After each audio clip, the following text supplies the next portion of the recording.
Hey, hey, hey, le bang bang! J'espère que vous allez bien. En tout cas, moi, ça va nickel. On se retrouve pour de la Première Ligue. Il y a 10 matchs analysés ensemble. C'est la 3e journée.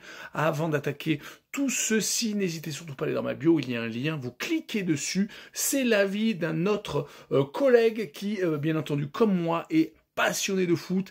Il ne faut surtout pas hésiter à aller voir d'autres analyses et c'est surtout mes plus grosses confiances. Donc il ne faut surtout pas hésiter à y aller. Mais surtout, allons jeter un coup d'œil au classement où Liverpool est en tête avec 3 matchs, 3 victoires. Déjà premier, le champion en titre, qui a seulement 2 petits points d'avance sur Chelsea, qui a 2 victoires et 1 nul et 0 défaite. Pour l'instant, 7 buts marqués, 1 petit encaissé. 3e, c'est Arsenal avec 6 points, mais il y a 5 équipes à 6 points. Il y a Arsenal, Tottenham, Everton, Sunderland et Bournemouth. Enfin, en fin de classement, il y a quand même, par contre, une équipe qui est déjà très en difficulté, c'est Wolverhampton, qui a 0 points, donc 3 matchs, 3 perdus, avec 8 buts encaissés quand même. Aston Villa, c'est une grosse surprise, est 19e avec un petit point seulement et 0 but marqué. Et le premier relégable, c'est Fulham avec 2 points, c'est également une surprise pour moi.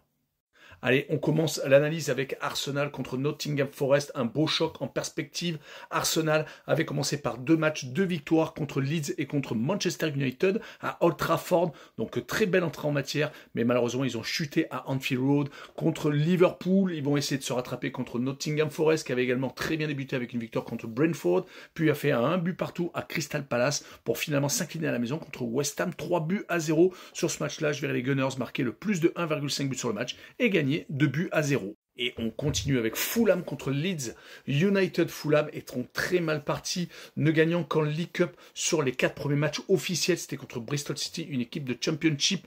Ils ont malheureusement perdu dans le derby de Londres contre Chelsea lors de la dernière rencontre avant la trêve internationale. Et ils avaient débuté par 2 partages de points contre Brighton et contre Manchester United. Donc un gros calendrier. Cela continue contre une équipe peut-être un peu plus faible qui a quand même accroché 4 points à la maison contre Newcastle faisant 0-0 dernièrement et battant Everton. Par contre à l'extérieur, ils sont fait exploser à Arsenal, perdant 5 buts à 0 et perdant également en League Cup contre une équipe de Championship, Sheffield Wednesday, qui est en plus très mal cassé en 2e division anglaise. Sur ce match-là, je verrai Fulham s'imposer 1-0 et je verrai la double chance 1N et le moins de 3,5 buts sur le match. On passe au match suivant, Everton contre Aston Villa. Everton reste sur 3 victoires consécutives, dont une en League Cup contre une équipe de 3e division, donc de League One.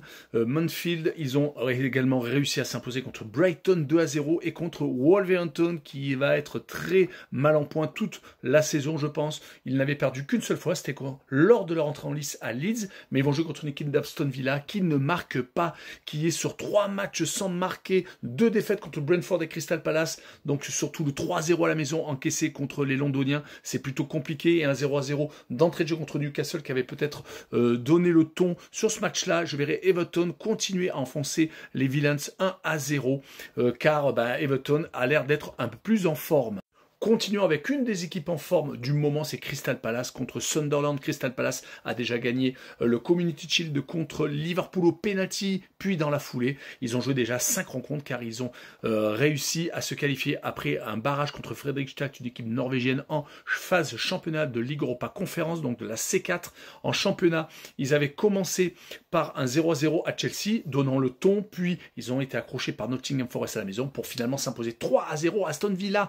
Ils vont jouer contre Sunderland qui est promu, qui a malheureusement perdu lors d'un déplacement à Burnley, mais sinon à la maison, ils ont fait le plein gagnant contre West Ham 3-0 et contre Brentford 2-1 avec une équipe qui est composée avec beaucoup de Français et qui a même un entraîneur français, Le Brice, qui est arrivé tout droit de Lorient. Mais sur ce match-là, je verrai quand même une victoire de Crystal Palace 2-0 avec les 2 équipes qui ne marquent pas.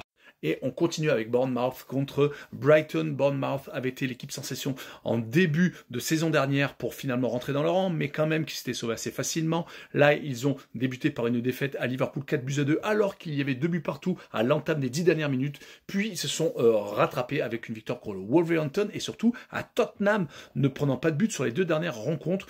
Un petit bémol, une défaite en League Cup contre Brentford à la maison, mais ils vont jouer contre Brighton qui reste sur 2 victoires consécutives, dont une contre Manchester Manchester City, une grosse victoire en League Cup contre Oxford, pensionnaire de Championship, mais le petit problème, c'est cette défaite à Everton à l'extérieur, ce qui me fait quand même dire que sur ce match-là, il va y avoir un but partout, donc un petit match nul avec peut-être Bournemouth qui est légèrement favori pour moi. Allez, continuons avec Newcastle contre Wolverhampton. Newcastle a eu beaucoup de changements en attaque. Isaac, leur attaquant vedette, est parti à Liverpool, non sans créer un gros problème car il avait été mis dans le loft, car il ne voulait pas rester. En tout cas, ils ont récupéré Walter Meide, donc l'attaquant allemand, qui va peut-être faire la différence, mais ils ont assez mal commencé le championnat car ils sont sur 3 matchs sans victoire, 2 matchs nuls à Leeds et à Aston Villa, mais à la maison, ils sont tombés contre 2, prenant un but dans les derniers instants. Ils vont jouer contre Wolverhampton qui est dernier, qui a perdu toutes ses rencontres. Heureusement qu'ils ont gagné en League Cup contre West Ham, sinon ce serait catastrophique, prenant quand même beaucoup de buts, 4 contre City et dernièrement 3 contre Everton à la maison. Sur ce match-là, je verrai quand même Newcastle s'imposer 2-0 avec un but justement de l'Allemand Walter Meide. Allez, passons à un des derbys londoniens, West Ham contre Tottenham. West Ham a réussi à s'imposer à Nottingham Forest, sauvant son début de saison, car il avait commencé par 2 grosses défaites contre Sunderland 3-0, un des promus, puis un 5-1 encaissé contre Chelsea, une autre équipe londonienne.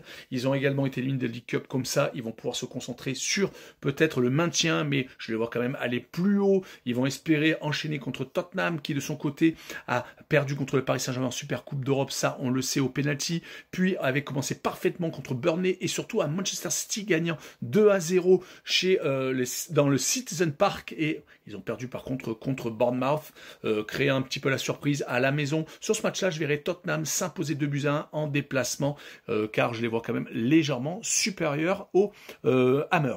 Allez, passons à Brentford contre Chelsea. Brentford a perdu son attaquant vedette Mbeumo, parti à Manchester United. Et malheureusement, à part certes une qualification en League Cup par Bournemouth et une victoire courte contre Aston Villa, mais qui est une équipe actuellement très en difficulté, ils ont quand même perdu 2 fois.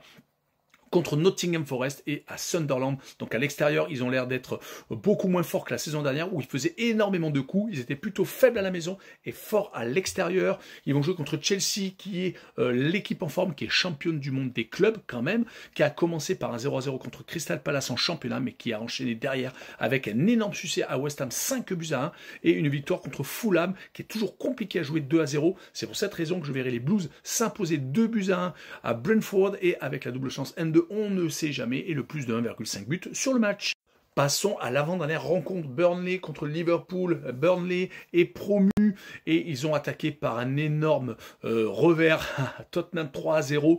Depuis, écoutez, ça va un petit peu mieux, même s'ils ont rechuté à Manchester United, perdant 3-2 en toute fin de rencontre. Ils ont failli accrocher quelque chose, mais le point positif, c'est cette victoire contre Sunderland entre promus. C'était le 23 août et cette victoire en League Cup contre Derby County, un pensionnaire de Championship D2 anglaise, mais là, ils vont tomber contre un mur Liverpool qui a certes perdu le Community Shield au penalty alors qu'il menait 2-0 contre Crystal Palace, mais derrière ils enchaînent 4-2 contre Bournemouth, 3-2 contre Newcastle et 1-0 contre Arsenal. Ils ont fait un énorme début de championnat avec de très grosses équipes où ils avaient beaucoup de concurrence, surtout que là ils viennent de récupérer Isaac qui arrive en droite ligne de Newcastle. Est-ce qu'il sera déjà au top? Il a joué quelques minutes avec la Suède, même s'ils ont perdu au Kosovo.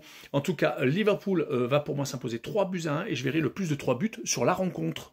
Et on finira avec le grand derby mancunien, Man City contre Man United. Man City a fait un gros recrutement, mais bon, à part l'arrivée de Ait Nouri et également c'était au mercato hivernal de Kudzanov de Lens, malheureusement il n'y a peut-être pas assez d'expérience derrière pour ces grandes rencontres.